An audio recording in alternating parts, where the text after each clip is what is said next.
La hipótesis es que el texto bíblico del libro del Éxodo es un documento histórico verídico.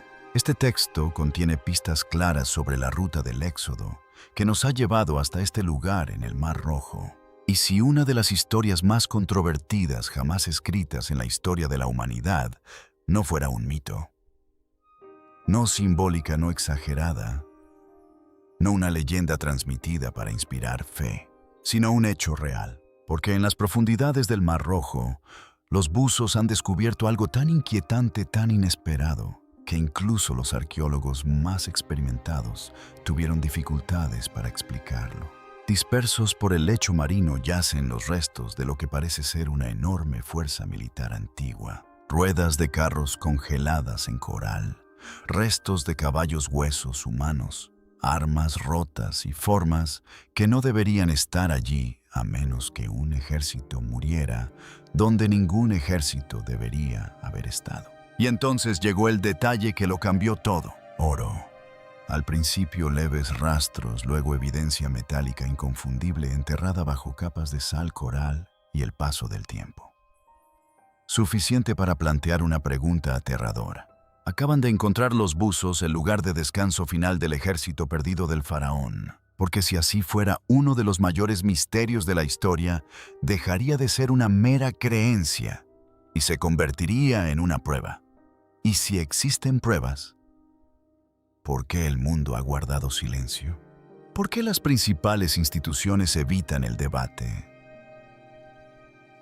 ¿Por qué se les mostraron las imágenes a los expertos y optaron por el silencio en lugar de la negación? Esta noche nos adentramos en uno de los descubrimientos más impactantes jamás ocultos bajo el mar. El hombre al que todos llamaban tonto allá por la década de 1970. Había un hombre llamado Ron Wyatt. No era profesor, no tenía un título rimbombante, no estaba vinculado a ninguna universidad prestigiosa ni a ninguna institución de investigación. Era un enfermero anestesista de Tennessee que gastó sus propios ahorros persiguiendo lo que la mayoría de la gente en el mundo académico consideraba pura fantasía. Ron Wyatt creía que podía encontrar pruebas físicas de una de las historias más famosas de la historia, el cruce del Mar Rojo. La mayoría de los académicos convencionales llevaban tiempo dando por sentado que este cruce, si es que tuvo lugar, se produjo en algún punto de los lagos pantanosos y poco profundos del norte de Egipto. Pero Wyatt no estaba de acuerdo. Estudió detenidamente los textos antiguos. Siguió todas las pistas geográficas que pudo encontrar y se convenció de que la travesía tuvo lugar en un sitio mucho más dramático, mucho más profundo, en un estrecho cuerpo de agua llamado Golfo de Aqaba, esa delgada franja del Mar Rojo que separa la península del Sinaí de Egipto de Arabia Saudita. Piénsalo un momento. No solo afirmaba que la historia era real, sino que la comunidad científica llevaba décadas buscando en el lugar equivocado. Así que en 1978, armado únicamente con equipo básico de buceo, una pequeña embarcación y la firme convicción de que tenía razón, Ron Wyatt hizo lo que ningún investigador serio se había molestado en hacer. Bajó y lo comprobó él mismo. Y lo que encontró, o afirmó haber encontrado, fue extraordinario. Ruedas de carros en el lecho marino, incrustadas de coral, huesos de caballos, huesos humanos, y lo más increíble, una sola rueda de carro chapada en oro. Así pasimuas, del tipo que solo podría pertenecer a alguien del más alto rango posible. Tal vez un general, tal vez incluso un faraón. Cuando Wyatt dio a conocer sus hallazgos al mundo, la gente no solo lo ignoró, sino que se burló de él. Lo tildaron de fraude, de fanático religioso, de hombre que veía lo que quería ver porque ansiaba creer desesperadamente. Y sinceramente era fácil desestimarlo. Casi al mismo tiempo también afirmaba haber encontrado el Arca de Noé y el verdadero monte Sinaí en Arabia Saudita y el Arca de la Alianza en una cueva debajo de Jerusalén. Así que sí, la comunidad científica lo sepultó. Todos los egiptólogos serios, Todos los arqueólogos creíbles miraban a Ron Wyatt y lo descartaban como un excéntrico. Ron Wyatt murió en 1999, ridiculizado, ignorado, olvidado. Pero dejó algo atrás. Su investigación, sus mapas y, lo más importante, las coordenadas exactas de todo lo que afirmaba haber encontrado. Y ahí es donde realmente comienza nuestra historia. La misión de $10 millones. Avancemos rápidamente hasta finales de 2024. Una expedición financiada con fondos privados y respaldada por inversores, cuyos nombres nunca se han hecho públicos, reunió discretamente a uno de los equipos de búsqueda submarina más sofisticados, jamás creados. Estamos hablando de ex-buzos militares, arqueólogos subacuáticos, profundamente frustrados con la política y la burocracia de la investigación académica. Ingenieros que manejan tecnología con la que la mayoría de las universidades solo pueden soñar. ¿Qué tipo de tecnología? Permítanme describirles la situación. Contaban con un sonar de barrido lateral avanzado del tipo que puede cartografiar el fondo marino con un detalle extraordinario, detectando formas y patrones invisibles para el ojo humano desde la superficie. Contaban con vehículos operados a distancia de grado militar, esencialmente robots submarinos, equipados con cámaras de alta definición capaces de descender a una oscuridad aplastante a cientos de metros por debajo, de donde cualquier buzo humano podría ir con seguridad. Y contaban con magnetómetros hipersensibles, instrumentos tan precisos que podían detectar objetos metálicos enterrados bajo capas de arena y coral que habían permanecido intactos durante miles de años. El presupuesto total superaba los $10 millones. No se trataba de un proyecto de aficionados.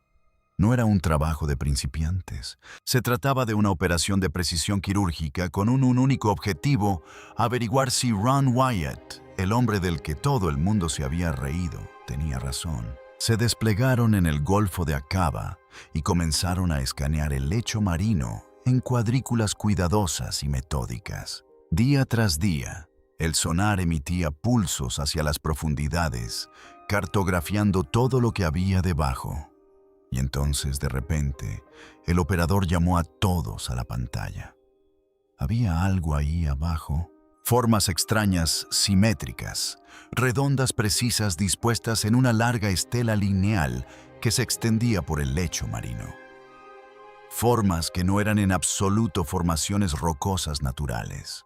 Parecían ruedas, cientos de ellas. Lo que encontraron en el fondo marino, lo primero que hicieron fue enviar el ROV, vehículo operado a distancia, al fondo. El robot submarino descendió lentamente a aguas tan oscuras y frías que un buzo humano solo podía sobrevivir allí unos minutos.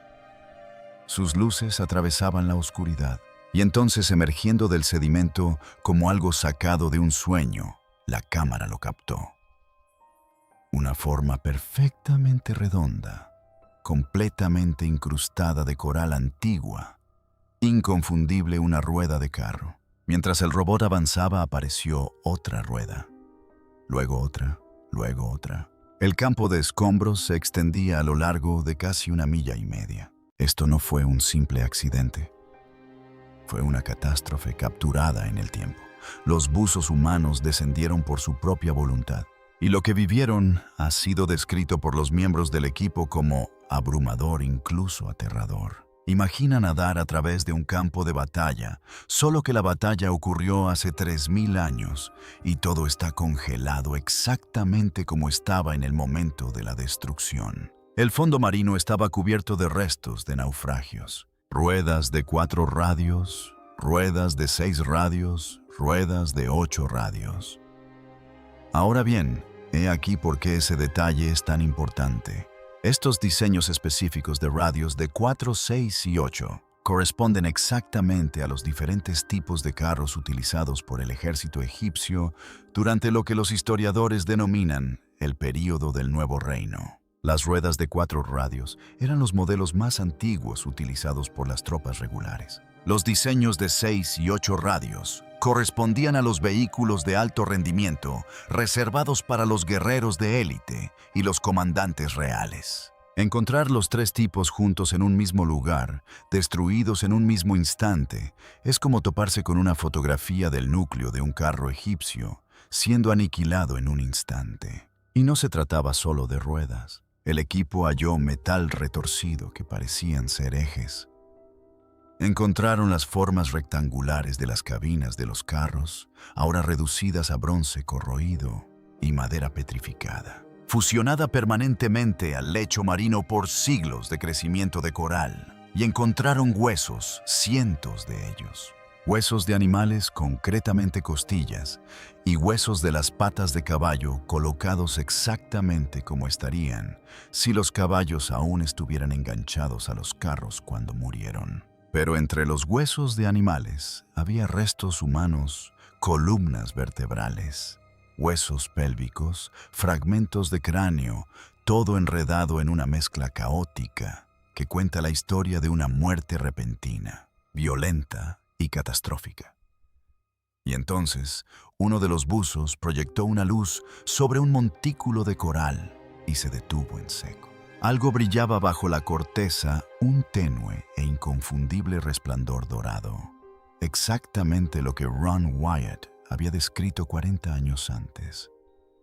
Una rueda de carro chapada en oro, incrustada en el coral, como si hubiera sido sellada allí a propósito. No podían tocarla sin destruirla, pero lo documentaron todo.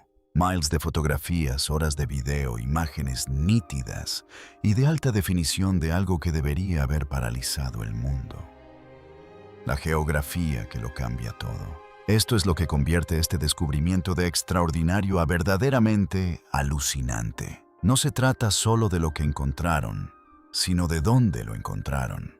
El Golfo de Aqaba es principalmente un cañón submarino de profundidad aterradora. En la mayoría de los lugares, el lecho marino desciende 5.000, incluso 6.000 pies. Eso es más de una milla en línea recta.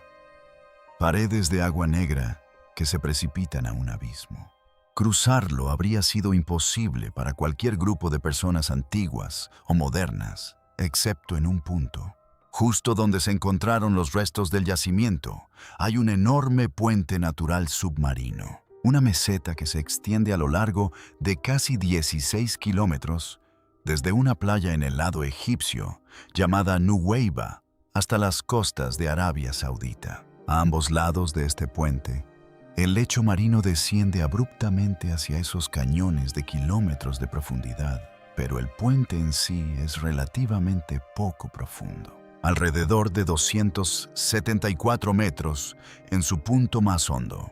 Comparado con lo que lo rodea, se trata esencialmente de una carretera elevada que atraviesa un terreno imposible. Y aquí está lo que lo hace extraordinario. Los mapas de sonar lo muestran claramente, un sendero natural ancho y bien definido bajo el agua. Tiene 10 millas de largo, varias millas de ancho, y es el único lugar en las 100 millas de longitud del Golfo de Aqaba donde algún grupo de personas podría haber intentado cruzar. Ahora fíjense en la playa donde empieza este puente Nuweiba. Es una costa amplia y llana completamente rodeada de montañas escarpadas e infranqueables por todos lados. La única entrada es desde el oeste. La única salida es hacia el agua. Geográficamente es una trampa natural. Si estuvieras allí y alguien viniera a por ti por la espalda, tendrías montañas a tu izquierda, montañas a tu derecha, agua delante de ti y a tus enemigos acercándose desde la única dirección despejada. Esta geografía coincide casi a la perfección con el relato antiguo de un grupo que huía para salvar sus vidas, atrapado contra el mar con un ejército que se acercaba por detrás. Pero aquí está lo sorprendente: este puente terrestre submarino no se puede ver desde la superficie, ni siquiera se vislumbra. Sin la tecnología de sonar moderna inventada en el siglo XX, es imposible saber de su existencia. Un escritor antiguo jamás habría sabido que estaba allí. Sin embargo, el relato que registraron apunta como una brújula directamente a ese lugar exacto. ¿Cómo sucedió? Bien, supongamos que todo esto es real. Un ejército en el fondo del mar, un puente terrestre perfecto. La geografía adecuada, la época adecuada, los diseños de carros adecuados. ¿Cómo es posible que un ejército entero acabe en el fondo del mar? El relato antiguo dice que las aguas se separaron. Dice que se abrió un camino en tierra seca. Un ejército lo siguió, y luego el agua volvió con fuerza y los ahogó a todos. La ciencia moderna, como es comprensible, encuentra esto difícil de creer. Pero aquí hay una teoría interesante y proviene de algo que sabemos que sucedió hace unos 3.500 años. Una de las erupciones volcánicas más grandes registradas en la historia de la humanidad tuvo lugar en la isla griega de Thera, que ahora llamamos Santorini. Este fue un evento catastrófico que alteró el planeta, el tipo de erupción que habría enviado ondas expansivas por todo el mundo antiguo, desencadenando tsunamis masivos que se irradiaron por el Mediterráneo y las masas de agua interconectadas. Ahora bien, aquí hay algo que la mayoría de la gente no sabe sobre los tsunamis. Antes de que llegue la ola gigante, el mar retrocede. El agua se retira drásticamente, a veces durante kilómetros, dejando al descubierto el lecho marino. Para alguien que nunca lo ha visto antes, puede parecer que el mar mismo se está abriendo. Imagínese esto: un grupo de personas está atrapado en Nuweiba. La erupción de Thera provoca un retroceso masivo de la marea en el Mar Rojo. El agua retrocede, dejando al descubierto ese puente de tierra de 16 kilómetros. Ven tierra firme delante de ellos y corren. El ejército que los persigue, viendo escapar a sus objetivos, carga tras ellos en el lecho marino expuesto. Y entonces la ola regresa.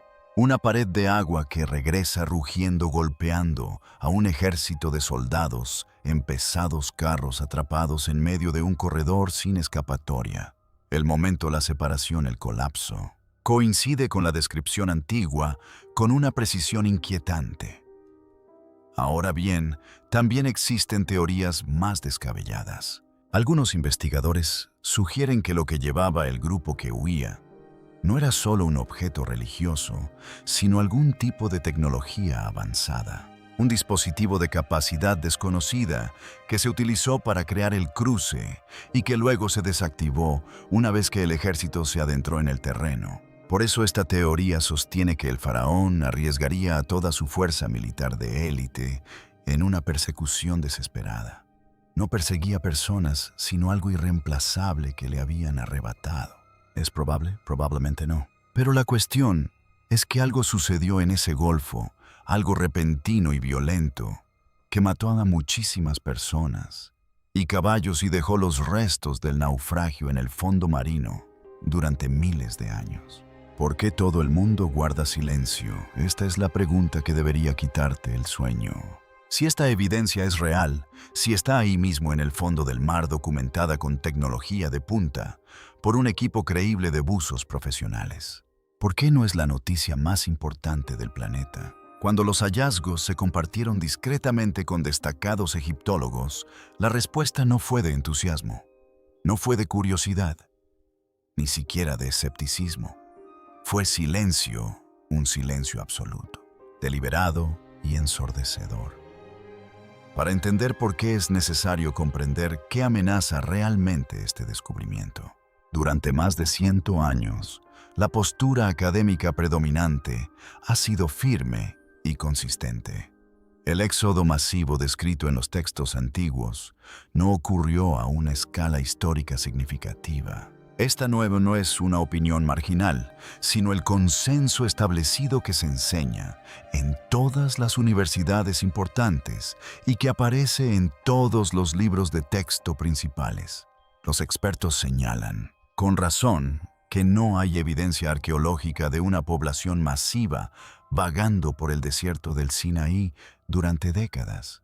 No hay campamentos, ni cerámica, ni fosas comunes. Y no hay ninguna mención en ningún registro egipcio, ni en ningún jeroglífico, ni en ningún papiro, de que su fuerza militar más poderosa haya sido aniquilada en un solo evento catastrófico. Todo el campo de la egiptología Sus cronologías, sus interpretaciones, su comprensión del poder del antiguo Egipto se construye sobre una base que trata este evento como mitología. Ahora imagínese que usted es un profesor. Ha pasado 30 años construyendo una carrera sobre esa base. Ha escrito libros. Has formado a estudiantes. Has puesto en juego tu reputación profesional en una versión específica de la historia. Y entonces alguien te muestra imágenes en alta definición de cientos de carros militares egipcios en el fondo marino del Golfo de Aqaba.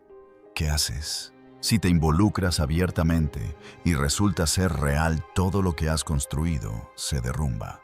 Si lo atacas y resulta ser real, quedas aún peor. La opción más segura, la que protege las carreras, las instituciones y décadas de inversión académica, es no decir absolutamente nada. Pero algunos investigadores creen que el silencio va incluso más allá de la mera autopreservación académica. Piense en lo que significaría este descubrimiento si se demostrara sin lugar a dudas. Proporcionaría evidencia tangible física y científica de uno de los eventos centrales en 3 de las principales religiones del mundo: el judaísmo, el cristianismo y el islam. En un mundo ya desgarrado por conflictos religiosos y tensiones políticas, esto no solo es académicamente explosivo, eso es geopolíticamente peligroso. Y hay personas en posiciones de poder que pueden haber decidido en silencio que el mundo no está preparado para esa conversación. La evidencia sigue desapareciendo. Y ahora llegamos a la parte de esta historia que es verdaderamente inquietante. ¿Recuerdan la rueda de carro dorada que Ron Wyatt encontró allá por la década de 1970? La describió con claridad.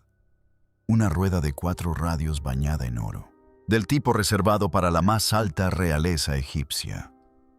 La fotografió, la documentó. Él la sacó a la luz. Y luego, queriendo hacer lo correcto, lo reportó a las autoridades egipcias, creyendo que querrían preservar adecuadamente un hallazgo tan extraordinario. La rueda nunca volvió a ser vista. No hay fotografías en ningún archivo oficial. No hay constancia de ella en ningún museo, ningún reconocimiento gubernamental de su existencia. En el instante en que la rueda salió de las manos de Wyatt, desapareció como si nunca hubiera sido encontrada. Los escépticos dicen que esto prueba que Wyatt se lo inventó todo, sin rueda, sin pruebas, sin credibilidad. Pero pregúntate lo contrario: ¿y si fuera real? ¿Y si fue sustraído precisamente por lo que demostraba?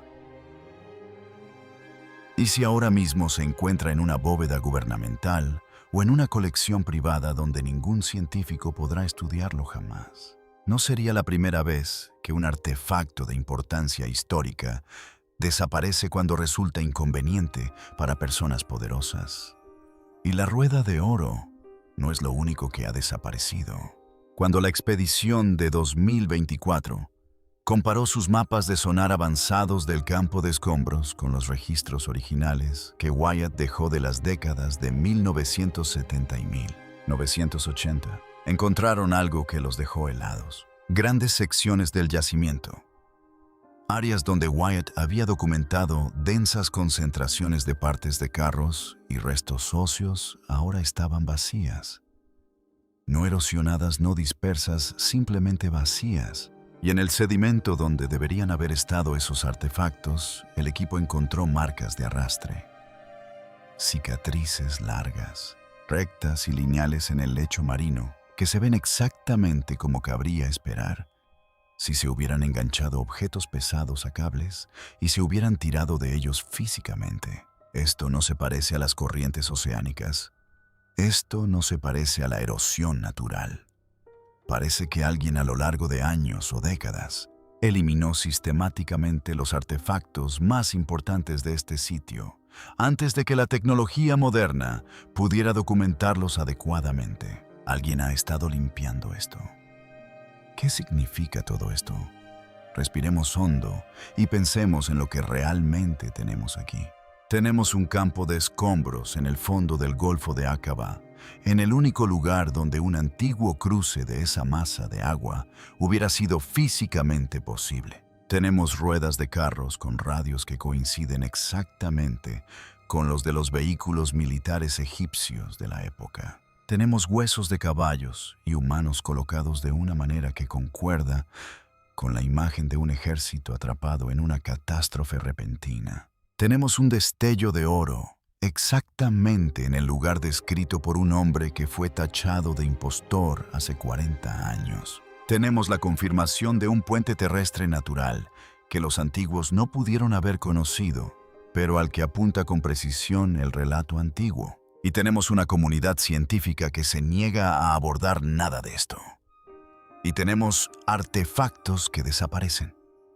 Ahora bien, nada de esto es prueba absoluta de nada. La ciencia no funciona así, ni debería, pero esto es lo innegable. Las preguntas que esto plantea merecen respuestas reales, transparentes y públicas. Las pruebas merecen un escrutinio científico adecuado, no el silencio institucional. Y el hombre del que se burlaron durante 40 años, el enfermero de Tennessee, que siguió las pistas que todos los demás ignoraron y bajó a mirar con sus propios ojos, merece como mínimo un juicio honesto. Ron Wyatt puede haberse equivocado sobre el Arca de Noé. Puede que se haya equivocado sobre el Arca de la Alianza, pero el lecho marino del Golfo de Aqaba sugiere que tal vez tenía toda la razón. La verdad no desaparece. Esto es lo que quiero dejarles. La historia no es solo el relato de lo que sucedió, sino también el relato de quién decidió qué recordamos. ¿Quién controla los archivos? ¿Quién financia la investigación? ¿Quién tiene el poder de hacer desaparecer discretamente un descubrimiento inconveniente? Lo que yace en el fondo del Mar Rojo podría ser el hallazgo arqueológico más importante de la historia moderna. O tal vez se trate de algo que pueda explicarse de maneras que aún no hemos considerado. Pero no podemos saberlo, porque quienes deberían contarnos la verdad han optado por el silencio. Y la evidencia misma parece disminuir con cada año que pasa. Las grabaciones existen. Los mapas de sonar existen. La documentación existe. Y en algún lugar bajo las capas de coral política y miedo institucional, la verdad también existe. Solo queda esperar a ser descubierto. La cuestión no es si existen las pruebas, sino si nosotros como civilización tenemos el valor de examinarlas. ¿Y quién teme lo que podamos encontrar?